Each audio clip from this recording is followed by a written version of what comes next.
على عباده الذين اصطفى أما بعد فأعوذ بالله من الشيطان الرجيم بسم الله الرحمن الرحيم الذين إن مكناهم في الأرض أقاموا الصلاة وآتوا الزكاة وأمروا بالمعروف ونهوا عن المنكر ولله عاقبة الأمور.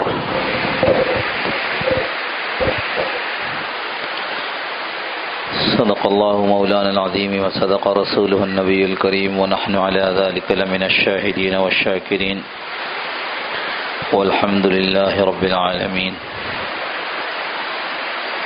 اللهم صل على سيدنا مولانا محمد النبي الأمي وعلى آله وسلم تسليما كثيرا كثيرا.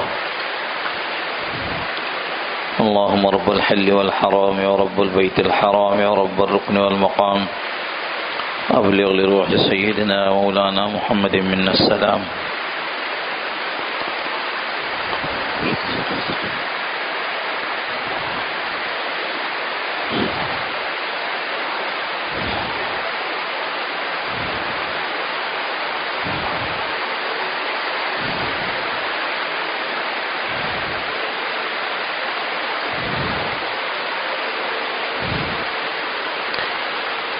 اللہ جل جلالہ و من والہ نے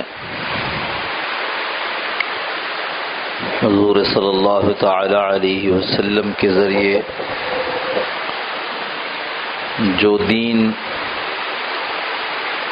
اسلام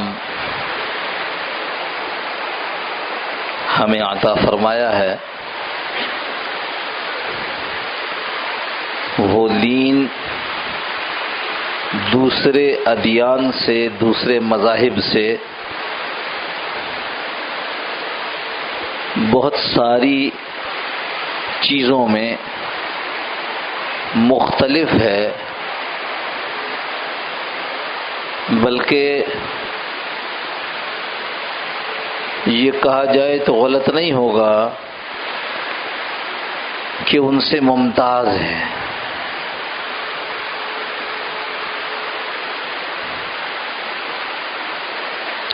حضرت عیسیٰ علیہ السلام دنیا میں اللہ کے احکامات کو لے کر جب تشریف لائے ہیں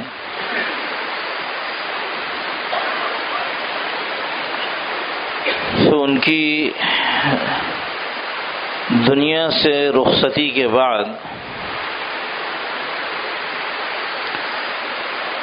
ان کے چند حواریین، ان کے چند ساتھی، ان کے چند شاگرد، انہوں نے اپنی یادداشت سے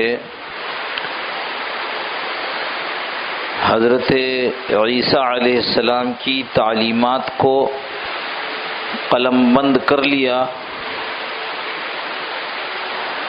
اور کچھ ہی عرصے کے بعد پھر اس کے اندر بھی تحریفیں شروع ہو گئیں، اس کے اندر بھی تبدیلیاں شروع ہو گئی۔ حضرت موسیٰ علیہ السلام کی جو تعلیمات تھیں تورات، وہ لکھی ہوئی کتاب کی شکل کے اندر مل گئیں، لیکن موسیٰ علیہ السلام کو معاشرے کی سطح پر جس کی شکل کچھ عرصے بعد حکومت کی بنتی ہے، ریاست کی بنتی ہے، ایسا موقع نہیں ہوا۔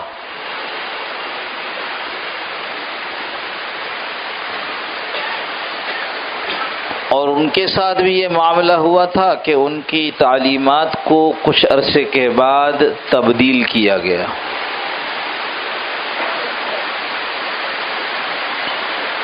حضور صلی اللہ تعالی علیہ وسلم کا لایا ہوا دین اس اعتبار سے ممتاز ہے کہ یہ کسی انسان کا مرتب کیا ہوا کلام نہیں ہے، بلکہ خود اللہ رب العزت کے زبان مبارک سے نکلے ہوئے الفاظ ہیں۔ اللہ پاک کی یہ زبان نہیں ہے، یہ منہ نہیں ہے جیسے ہم آپ رکھتے ہیں، جیسی زبان جیسا منہ اللہ کی شان کے لائق ہے، اللہ کی آواز۔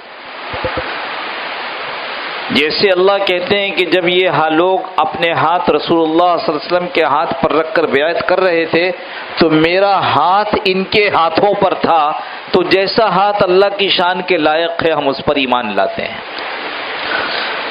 لہذا قرآن کریم حضور صلی اللہ تعالی علیہ وسلم کے مذہب کی جو بنیاد بنی تو یہ کسی انسان کی یادداشت سے لکھی ہوئی کتاب نہیں تھی، بلکہ اللہ کا کے مبارک منہ سے جیسا ان کی شان کے لائق منہ ہے جو الفاظ نکلے ہیں، ان الفاظ کو ایک امین فرشتے نے، ایمانت دار فرشتے نے جو خیانت نہیں کر سکتا تھا، کیا کہتے ہیں، جبرائیل امین، وہ جبرائیل امین لے کر یہاں تک آئے، اور یہاں کے بعد یعنی دنیا میں حضرت رسول کریم صلی اللہ تعالی علیہ وسلم تک پہنچانے کے بعد پھر رسول امین یعنی حضرت محمد مصطفیٰ صلی اللہ علیہ وسلم نے اس کو سکھایا۔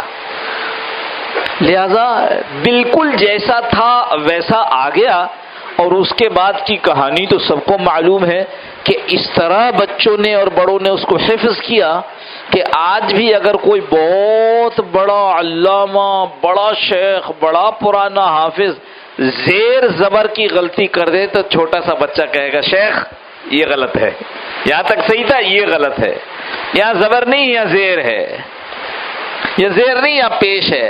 وہ مطلب نہیں جانتا، لیکن اللہ نے ایک مضبوط نظام اس امت کے اندر بنوا دیا جس سے تحریف کی کسی بھی قسم کی کوئی بھی گنجائش ختم ہو کر رہ گئی۔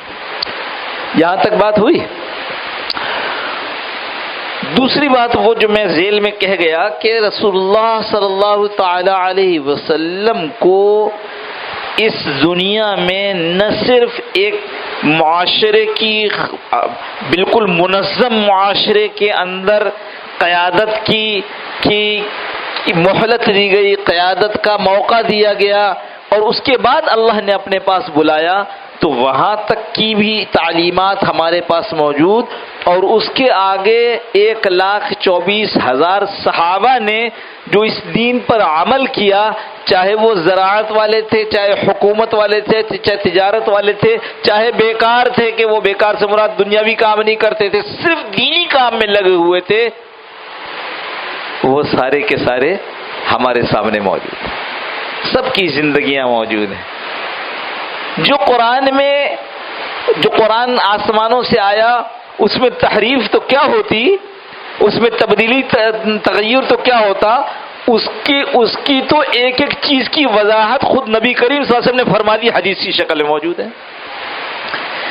پھر وہ حدیث تو الفاظ ہیں، ان الفاظ کو عملی شکل دینے والے یہ 1,24,000 صحابہ ہیں۔ اس بنا پر ہم بڑے خوش قسمت ہیں کہ چیزیں واضح موجود ہیں، چیزیں ایسی موجود ہیں کہ ہمیں دنیا کی کسی کنسلٹنسی کی ضرورت نہیں ہے۔ ہم باہر سے غیر مسلم کو اور فلانے لوگوں کو یہاں بلا کر ان سے پوچھیں، اس کی ضرورت نہیں ہے۔ اول حضور صلی اللہ علیہ وسلم کی تعلیمات اتنی واضح اور صاف ہیں، اور دوم اس کے نتیجے میں جو چیز مرتب کی جانی چاہیے تھی وہ ہمارے ہاں کا مسلمان کر سکتا ہے۔ باہر جا کر کون کام کر رہے ہیں؟ آپ کے ہاں کے لوگ نہیں کر رہے، آپ کے ہاں کے لوگ نہیں ہیں، ان کے ہاں کون تھے؟ کچھ بھی نہیں تھے۔ آپ جا کر دیکھیے ان کے ہاں کی ساری یونیورسٹیاں ہمارے طرف کے لوگوں کی فیسوں سے چل رہی ہیں۔ خیر موضوع الگ ہو جائے گا۔ عرض یہ کر رہا ہوں جو گزشتہ دفعہ عرض کیا کہ اللہ پاک نے بہت واضح الفاظ میں یہ بتلایا ہے کہ ہم ان لوگوں کو جب اقتدار بخشیں گے، ان لوگوں کو جب حکومت دیں گے تو یہ کیا کریں گے۔ سب سے پہلا کام جس کی تھوڑا سا تذکرہ ہم نے گزشتہ جمعے کر دیا تھا، آج اس کی کچھ تفصیل عرض کرتے ہیں۔ سب سے پہلا کام اقام الصلاۃ، سب سے پہلا کام یہ کریں گے، نماز کو قائم کریں گے۔ نماز پڑھیں گے، نہیں نا، یہ چھوٹی سی چیز ہے، یہ اس کا ایک چھوٹا سا جزء حصہ ہے. نماز قائم کریں گے، اس پہ علماء نے بہت کچھ لکھا ہے، بہت کچھ لکھا ہے. مفسرین نے بہت کچھ لکھا ہے، محدثین نے بہت کچھ لکھا ہے، صوفیاء نے بہت کچھ لکھا ہے کہ یہ صرف نماز پڑھنے کی بات نہیں ہو رہی ہے، نماز قائم کریں گے. کسی نے اس کو اہتمام سے تشبیہ دی، کسی نے اس کو انتظام سے تشبیہ دی ہے، لیکن نماز پڑھنے سے آگے کا مسئلہ ہے. نماز پڑھنا یہ اس کا ایک جز ہے، نماز قائم کرنا یہ اس چھوٹے سے جز کا بڑا مجموعہ ہے، ایک بڑی چیز ہے قیام نماز، اقامت صلاح، اور اس کا ایک چھوٹا سا حصہ ہے میرا آپ کا نماز پڑھنا. تو سب سے پہلا کام جو مسلمان حکمران کے ذمے لگایا گیا وہ یہ ہے.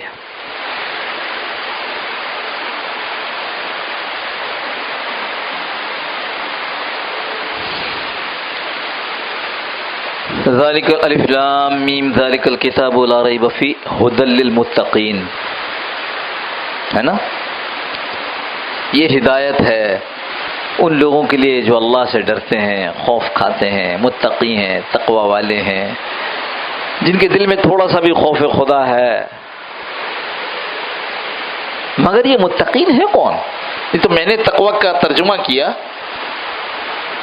ان کی علامت لکھی ہے الذین یؤمنون بالغیب ویقیمون الصلاۃ ومما رزقناہم ینفقون. یؤمنون بالغیب، غیب پر ایمان لاتے ہیں، یہ ایمانیات کی سب سے پہلی بنیاد ہے.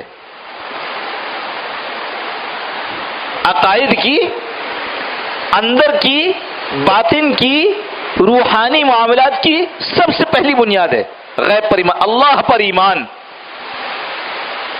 فرشتوں پر ایمان، رسولوں پر ایمان. محمد ابن عبداللہ پر نہیں، محمد ابن عبداللہ پر کو تو کافر بھی مانتے تھے، محمد الرسول اللہ پر ایمان. تو رسول کا ہونا غیب تھا نا. جیسے ہمارے پاس BA کی ڈگری ہوتی ہے، کیا رسول اور نبی کو ڈگری دکھاتے تھے؟ الذین یؤمنون بالغیب، یہ چیز غیب میں تھی.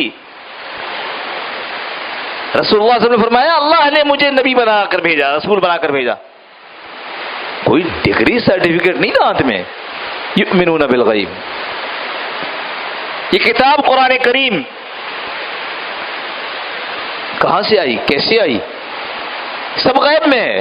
نہ جبرائیل کو میں نے دیکھا، نہ آپ نے دیکھا، نہ وحی میں نے سنی، نہ آپ نے سنی، لیکن کہا گیا کہ یہ کتاب ہے. کہاں سے آئی؟ اللہ کی طرف سے. آمنا وصدقنا، مان لیا. تو متقین کی دو جو باتیں بتائی جا رہی ہیں سمجھیے گا. ایک، ایمان بالغیب کی طرف کہہ کر اشارہ کر دیا کہ تمام وہ عقائد وہ یہ تسلیم کرتے ہیں، اور اس کے بعد یقیمون الصلاۃ، جتنے احکامات اللہ رب العزت کی طرف سے حضور صلی اللہ تعالی علیہ وسلم کے ذریعے مجھ تک اور آپ تک پہنچے ہیں، ان میں سب سے اہم نماز ہے. جیسے یؤمنون بالغیب پہ کہہ کر اشارہ کر دیا، ایسے ہی یقیمون الصلاۃ اشارہ کر دیا کہ ان کا جسم بھی کیا ہے، اللہ کا تابع ہے. جو اس کو پورا کرے گا وہ سب سے بڑا حکم یہی تو عرض کر رہے ہیں کہ ہم نہ حکومت کا حامی، اس حکومت یا کسی بھی حکومت کا، اور نہ کسی بھی حکومت کا مخالف. وہ یہ دیکھ ہی نہیں رہا کہ اللہ نے اس حکمران کو کہا کیا تھا کرنے کے لیے. وہ یہ دیکھ رہا ہے کہ ڈالر مہنگا ہو رہا ہے سستا ہو رہا ہے. نہ بھائی، جو کام اللہ نے دیا ہے، میں نے آپ نے نہیں، اس سب سے پہلے والے کام کا نتیجہ کیا ہے؟ یہ تو ہمارے آپ کے لیے مصیبت ہو گئی ہے کہ بچپن سے ایک ایسے نظام کے اندر ڈال دیا ہے، جو اسکول پڑھ کر آئے، جو اسکول سے باہر رہے، جو دفتر میں پہنچے تو جو گھر میں رہے، یعنی مرد عورت ہو، بڑے بوڑھے ہوں، بچے ہوں، چھوٹے ہوں، جوان ہوں، فقیر ہوں، بادشاہ ہوں، سب کے نظریات صرف معدے کے گرد گھوم رہے ہیں، صرف مال کے گرد گھوم رہے ہیں.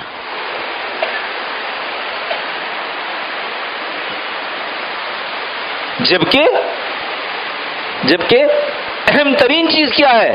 وہ ہے اللہ سے تعلق. اللہ سے تعلق.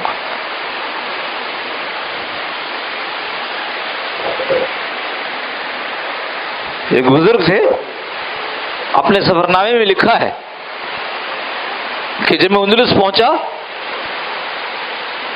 تو وہاں دیکھا بڑی بڑی قبریں، اور کسی کی عمر 5 سال ہے، کسی کی عمر 10 سال ہے، اور جو نارمل بڑی عمر والے بھی تھے. لیکن تاریخ پیدائش اور تاریخ وفات کو دیکھتے تو یہ تو بہت تھوڑی سی عمر ہے، قبریں بڑی ہیں. تو جو لے کر گیا تھا اس سے پوچھا یہ کیا بات ہے؟ کہنے لگے یہ وہ لوگ ہیں جنہوں نے 70 سال کی عمر میں اسلام قبول کیا، 75 میں مر گئے. انہوں نے کہا اس سے پہلے کی زندگی ہماری زندگی تھی ہی نہیں. عمر 5 سال. اس سے پہلے کے اسلام اپنے سے پہلے کے سارے گناہوں کو منہدم کر دیتا ہے، ختم کر دیتا ہے. میں نہیں چاہتا کہ میری ان گناہوں بھری زندگی کا کوئی حساب ہو، وہ میری زندگی ہی نہیں تھی. اے اللہ، ہم تو پیدا ہی اس دن ہوئے جس دن ہم نے اسلام کو قبول کیا ہے.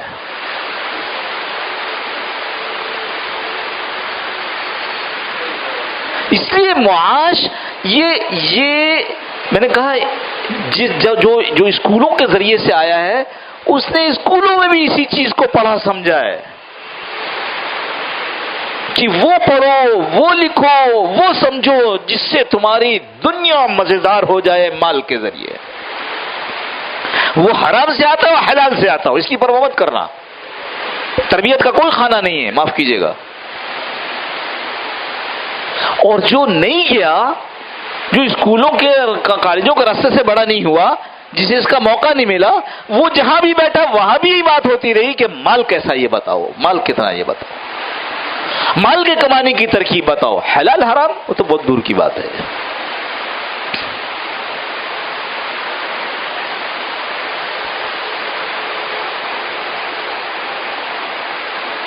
امام غزالی رحمۃ اللہ علیہ نے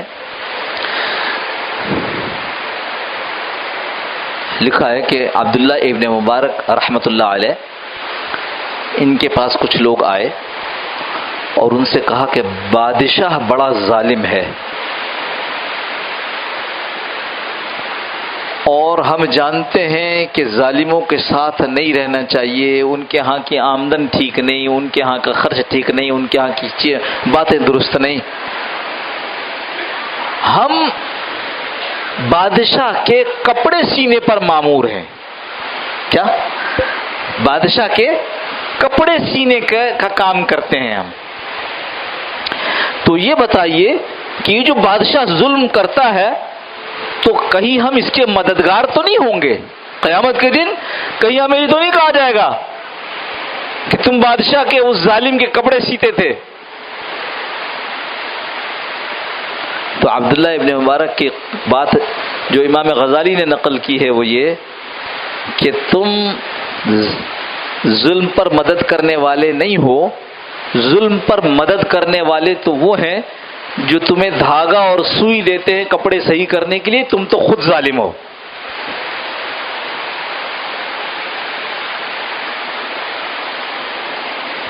ہم نے تو کبھی کوئی خانہ ایسا رکھا ہی نہیں کہ جس میں ہم یہ دیکھیں کہ مال صحیح آ رہا ہے یا غلط آ رہا ہے. اس حلال طریقے سے آ رہا ہے، حرام طریقے سے آ رہا ہے، اس طرح سے مال میں الجھایا گیا ہے۔ جبکہ سب سے پہلی چیز کیا؟ نماز، اللہ سے ایسا تعلق قائم کرو، اور جو اللہ سے تعلق قائم کر لے گا پھر اس کے لیے معاش مسئلہ نہیں ہے۔ کیا ہے؟ وَمَن يَتَّقِ اللَّهَ يَجْعَل لَّهُ مَخْرَجًا وَيَرْزُقْهُ مِنْ حَيْثُ لَا يَحْتَسِبُ، جب تم تقوی اختیار کر لو گے تو اللہ تم کو ایسی جگہ سے روزی دیں گے کہ تم سوچ بھی نہیں سکتے ہو۔ وہ ایک سجدہ جسے تو گراں سمجھتا ہے، کیا ہے اقبال؟ وہ ایک سجدہ جسے تو گراں سمجھتا ہے، بڑا بوجھ سمجھتا ہے، 1000 سجدوں سے دیتا ہے آدمی کو نجات۔ یہ ایک سجدہ جو جمعے کی نماز میں 2 دفعہ ہم فرض میں کریں گے، اگر یہ سجدہ واقعی سجدہ بن جائے تو ہمیں کسی IMF کی ضرورت نہیں ہے۔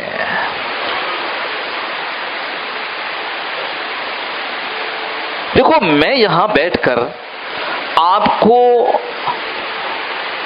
نماز کے رکوع کیسے کرنا ہے، سجدہ کیسے کرنا ہے، تو آپ حضرات اپنی مسجدوں میں، محلے میں اپنے علماء سے خوب پوچھ کر کے کر سکتے ہو۔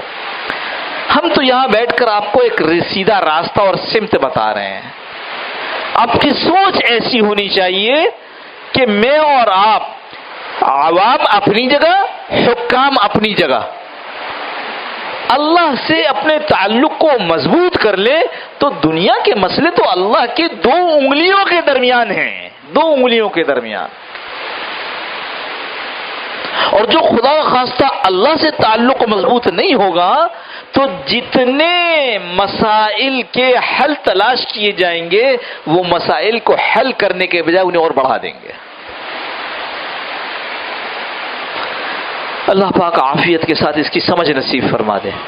خیال تھا کہ نماز کے اوپر اللہ پاک جس طرح سے حالات بدلیں گے اس کی بات آپ کے سامنے رکھتے، لیکن موقع نہیں ہے، پھر دیکھیں گے انشاءاللہ اگلے جمعوں میں۔ اللہ پاک عافیت کے ساتھ اس کی توفیق نصیب فرمائے۔ وآخر دعوانا الحمدللہ رب العالمین۔ پہلے اذان ہوگی پھر سنت ادا فرمائیے گا۔